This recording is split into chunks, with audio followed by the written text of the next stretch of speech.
Hello, friends. This is Dave Hurwitz, executive editor at ClassicsToday.com, here with Essential Works by Composer X for beginners, for people just getting started. And Composer X is Mahler. Holy mackerel. Mahler, who's probably the most popular symphonist in the current repertoire. I mean, and I include like Beethoven. Everyone's doing Mahler. It's amazing what's happened, and Mahler would be alarmed probably at his current popularity, hopefully gratified, but it really is pretty stunning. One of the reasons is that Mahler is kind of easy to encompass, to wrap your brain around. He packs a tremendous amount of vision, grandeur, variety, extremes of emotion, but it's all in 9 symphonies and a handful of songs. Well, 10 and a half symphonies and a handful of songs. We'll get to that in a minute. But it really is, where do you start? You don't need to. You just go listen to one of the 9 symphonies. It's so simple. It's just so simple. But I can make some suggestions, if you really don't know the music, as to how to get yourself into it and what will make the most rewarding musical experience. So I've put together a list of 6 pieces, and we're going to go through them. But I have to make one point about the work that's not here. What's not in my list is the 4th Symphony. Now, the 4th Symphony was traditionally the one Mahler work that people who hated Mahler listened to and liked. And the reason was because it's a neoclassical piece that's referential to styles before Mahler. So it sounds the most like not Mahler in some respects. It's very Mahlerian once you hear it in context. It's obviously could be written by nobody else, but it's his shortest symphony overall. It's the most lightly scored. It's the one that if you grew up in the Mozart, Beethoven, Brahmsy sort of tradition, you are most likely to be able to enjoy. Schubert, people like that. It refers to that tradition. And so there's a point of reference, but it's not the most echt Mahler experience. It's a specific moment. But that's true of so many Mahler symphonies, of most of them, in fact. No two are alike. No two sound exactly alike, but no two sound like anybody else either. They all sound like Mahler. So let's begin. Let's begin with not a symphony. I'm talking about songs of a Wayfarer. This is a beautiful, tiny, 20-minute long, unthreatening, unintimidating cycle of 4 songs, written originally for voice and piano, but then scored for orchestra. There is a relationship between Mahler the songwriter and Mahler the symphonist. At all periods of his life, works that he originally conceived as songs or ideas that the songs first promulgate appear in his symphonies. Always. There's that relationship. That tells us, to a certain degree, what the symphonies mean, because originally these melodies had words. And we can look at those words and say, okay, I mean, the tune is beautiful all by itself. It's gorgeous. Really, tunes are marvelous. But they do have a meaning that we can legitimately infer when we listen to the music. For example, the second number in the Songs of a Wayfarer these are in German, follow the words with the translations if you don't speak German, it's not hard to do, is called Ging heut Morgen übers Feld. Over the fields I went at morning. Well, the key is that it's morning and you're walking over the fields. Well, the 1st symphony begins with a beautiful evocation of sunrise, of dawn. Little bird calls, trumpets in the background from the military barracks, which Mahler actually grew up next to when he was a kid. You hear all of these wonderfully evocative sounds. It's a dewy morning out in the countryside. And then when that introduction, that awakening part is over, in comes Ging heut morgens übers Feld. We know where we are. We're on the over the fields, and it's morning. And we've just heard morning. So what Mahler has done is explain what this tune means without using words at all, using purely musical imagery. And it's a wonderful, wonderful thing. So the next work here is the 1st Symphony, and it quotes a couple of these songs. And so you get two for the price of one, or one for the price of two. I don't know, however you want to think about it. The point is that there's a relationship that helps you tell us what the music means. And we all want to know what music without words means, don't we? I mean, it's like a big deal. Well, Mahler really wants us to know too. So in this case, you have that particular song in the first movement, and it's just beautiful. It's a dewy, it's a whole big movement that expresses the concept of dawn and waking up and setting forth out in the world, and it ends joyously. Next, we have a scherzo, which is also based on a Mahler song called Hans und Grete.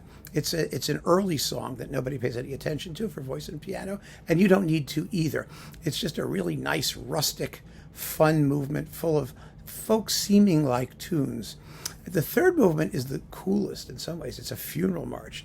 Mahler was the king of the funeral march. I mean, if you really wanted to be the king of that. And it's a funeral march of a parodistic sort. It was based on Mahler looking at an engraving called The Huntsman's Funeral, where a dead hunter is being carried to his grave by all the animals who are not unhappy to be participating in the hunter's funeral. That's the point. So this is music that hovers on the edge between irony and sadness. And that's a very Mahlerian trait, that feeling of irony, of parody, of not quite being what it seems. It was something at which he originated, that whole sort of ambiguity, and it's wonderfully colorful. The tune is Frere Jacques, da da da da da da da da da da. You know that tune, only in a minor key. Do do do do da da da da da da da da da da.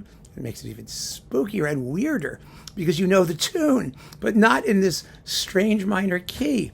And then the middle part of the funeral march is the end of the Songs of a Wayfarer, where the wayfaring lad lays down on the road under a tree to go to sleep and dream about his past loves, life and love and the world and dreaminess. It's just so romantic and beautiful. And the whole song appears without words in the middle section. You also get some nice Jewish klezmer dance music, like some little bar mitzvah running by in the middle of it. It's really quite an extraordinary bunch of juxtaposition of materials, and people did not like it when it was premiered. Then the finale is the outburst of a deeply wounded heart, and it's full of Sturm und Drang and turbulence and huge climaxes and an epic finale, final peroration that finally wins through to triumph. And oh my God, and it's all based on the opening theme that we heard from the beginning of Dawn. Do, do, do, do, do, do. That thing, which is very, very clear and easy to hear. So the first symphony, combined with the Songs of a Wayfarer, and you can sometimes get the two on one disc, by the way, if you're buying physical product, makes a wonderful introduction to Mahler and his world. And here we are, right at the beginning. And you're off. Now, after the first, we have to talk about the second symphony. This is probably the most popular now of all of Mahler's symphonies, even more than the fourth, which used to be. It's The Resurrection. It's an hour and 20 minutes of apocalyptic hysteria. Oh, it's just amazing. It begins with a dark funeral march-like first movement, but it's an allegro. It moves pretty quickly, and it's very, very dramatic and turbulent. Then there's a very easeful, beautiful song-like movement. Then a wonderful parodistic scherzo, kind of like the funeral march, only it's faster. It's based on a song called St. Anthony of Padua's Sermon to the Fish, about a priest who comes and preaches to the fish, and they ignore him completely and just go on being fish-like. It's really very funny. And the music has this wonderful watery quality, but it culminates in what Mahler called a cry of despair. After all of this sort of aimless fun, all of a sudden, the horror of existence bursts forth. And then it just, upsets the whole apple cart there. And the piece slowly sinks into darkness and ends with a little whoof on the tam-tam, on the gong. It's really cool. Then we get another song.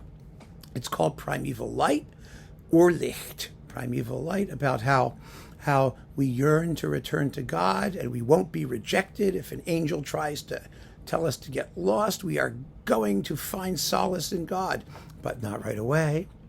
but not right away, because the finale erupts. And boy, does it erupt. It's with the cry of despair from the scherzo. Da-da-da-da, crash, pow! Oh, it's just amazing. It's so much fun. And there's a sequence of variations on the opening idea that we hear in that initial outpouring. Beautiful, thrilling episodes, one after another. They pass by as if in a procession. And finally, it all culminates back to the cry of despair, after which we hear the last trumpet after the apocalyptic, whatever is apocalypsizing. There's trumpets off stage and on stage and timpani and a little piccolo twittering around like the last bird, the last sign of earthly life. And then very softly the choir comes in singing, "Arise, yes, you will arise, my dust," in a moment. It's like, oh my God, it's one of the most thrilling things you've ever heard. It really is. It's just unbelievable. It sends a chill down your spine. And from then on, the chorus sings Friedrich Klopstock's Resurrection Ode. And then with some words by Mahler, too. He wraps it up with his own text because he really knew what he wanted to say here. It's arise, arise, get up, get moving. You will live again. What you have struggled will bear you to God. Yes. And with that, with the organ and bells and gongs and horns and, oh my God, it's just, whew. It's like the great celebratory symphony for, like, dedications of new concert halls and things, or big occasions. But it's played so frequently now. It's actually, the irony is that the Fourth Symphony was so popular because it was the least expensive. It had the smallest orchestra. This thing is huge. 10 horns, 10 trumpets, extra woodwinds, on-stage people, off-stage people. It's just incredible. You need to have an organ. You got to have a choir, 2 soloists.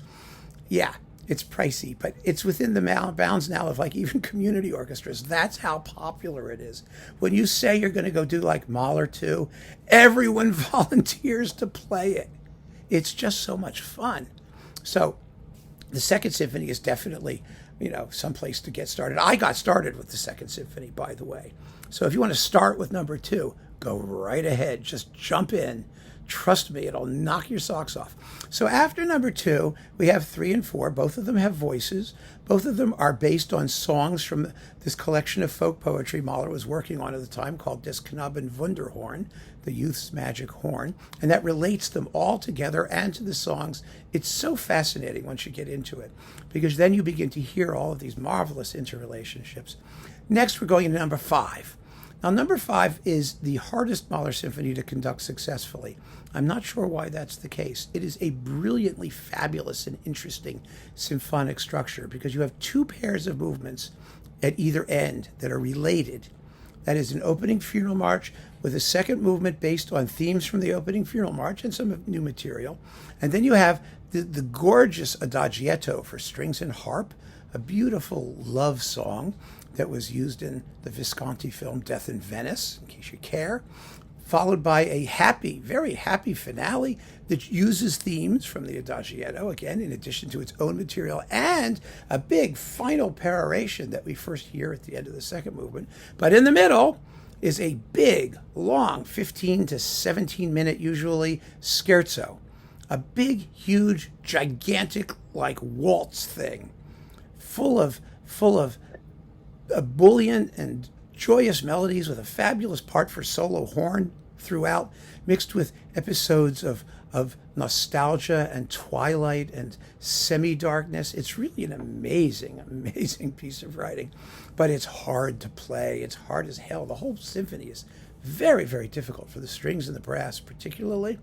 And so conductors tend to have problems with it. They just do. I can't explain why. But it has no words. It does quote some Mahler songs, but we don't need to go into them.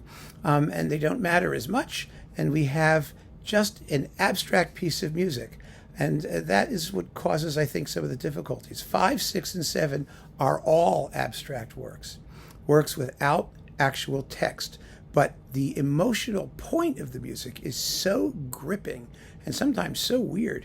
It's very obvious what Mahler's trying to do. It's not that they're hard to listen to, but they are all big, long pieces. The fifth is usually about an hour and 10 minutes long. hour and 5 minutes. It's a serious, big piece of music. So after 5, we're going to jump 6 and 7, which you can have a good time at your leisure, and 8, which is the Symphony of 1,000 with millions of screaming people. It's similar in concept to number 2, actually. It ends rather similarly, but the first part of it is a hymn, Veni Creator Spiritus, in Latin, and the second part is the final scene from Goethe's play Faust. So it's an interesting amalgam of symphony and opera and cantata and oratorio, and but again, we're not going there just yet, because if you know the second symphony, then you have a window into the 8th, and you're in good shape. And so we're going to go to his late period, his last period, which features 2.5 works. The half work is the 10th Symphony, which he didn't live to complete, and which exists either as simply the first movement, which is a big long adagio, and a tiny little middle movement called Purgatorio, or in one of numerous completions, the best one of which is by an English scholar and musicologist called Derek Cook. That's the version of the 10th to hear if you want to hear it. But before that, we have Das Lied von der Erde, the Song of the Earth. Arguably Mahler's greatest work, at least a lot of people who know Mahler think so. It is a symphony composed of 6 songs, but it's of symphonic length. It's an hour long. The last song is half an hour. It's as long as the previous 5, all put together. It's called The Farewell. And it's, whoa, baby, is it amazing. You must sit down with the words and just listen to it. It's an incredible thing, and it's for a tenor and alto soloist, or the alto can sometimes be a baritone if you want. And it is genuinely a symphony. Mahler never lived to hear it. He wrote it and he died before it was ever performed. And it's still one of the greatest pieces of orchestration ever, because Mahler's orchestration was sui generis. He was the greatest symphonic orchestrator that ever lived. Hands down, probably. And it opens with the drinking song of Earth's misery. Come on. What could be more fun than that, right? You got a tenor shrieking about drink because life is dark and so is death. Whoop, knock it back. Yeah. It's just hot stuff. Then you've got some shorter songs. You have Of the Lonely Man in Autumn, which is a sad lament, sort of misty and dark. And then 2 little intermezzi of youth and of beauty. And then another drinking song, The Drunkard in Springtime, who says, what do I give a damn about spring? I just want to be drunk. Let's just keep drinking and dissolve all of our woes in alcohol. And then finally the farewell, this 30-minute long farewell that ends on an open chord. In other words, it never resolves. It just dissolves. As the singer has said, everywhere the horizon is blue, forever, forever. And she keeps singing forever, forever, as the music slowly dissolves underneath. It's like nothing else in music. It's one of the great, great, greats. And then we will end with the Ninth Symphony, which came later, right after Das Lied von der Erde, also a work that Mahler never heard. And it is about the experience of dying, really. In a beautiful way, not in a anguished way, not at all.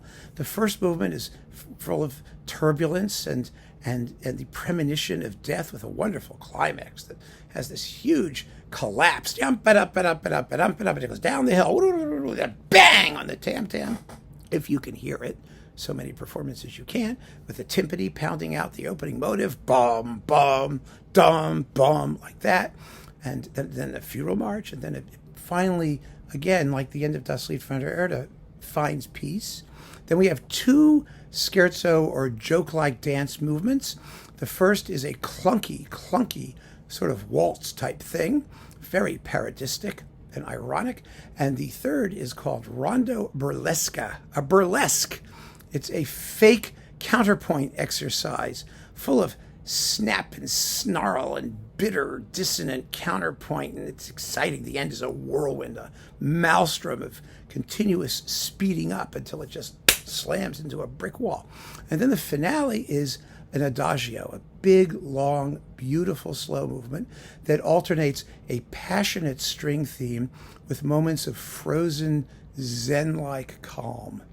And you'll hear music there that's related to Das Lied von der Erde, to the farewell, particularly a ticking little motive on the harp that just goes dum, bum, bum, bum, bum, bum, bum, just like that. That simple rocking figure. But that's what genius musicians do. They're able to take simple ideas and turn them into amazing, memorable, instantly identifiable, proprietary sounds. And Mahler does that all over the place, all through these symphonies. So if you start with these, you could just explore the rest at your leisure, or start with number 2. But, like I said, there's not so much there. So if you happen to hear it and you like it, start wherever you happen to hear it and whatever you like. You're just as far ahead as anybody else. Give it time. These are big works. They take time to get to know, time to let them sink in, time to understand the larger form, which is masterly. In Mahler's day, people thought he had no form because his music was simply long, and people did not give it the time, and you couldn't hear it on recordings over and over again to let it sink in, to let the underlying unity and cohesion of the work and the concept become evident. I mean, if you're only going to go to a concert and hear something once in your life, and you have indigestion, or you've got like hives or eczema, or your kids were annoying, or you're pissed at somebody, you're not going to get it. And that's why recordings were such a fabulous thing when it came to Mahler. It's because of recordings that his music has been able to gain the popularity it has, because we've had time to savor it. So savor it, my friends, savor it. Take your time, take them one at a time, and let it work its magic. So keep on listening, friends. I hope you found this little talk helpful. Go get 'em!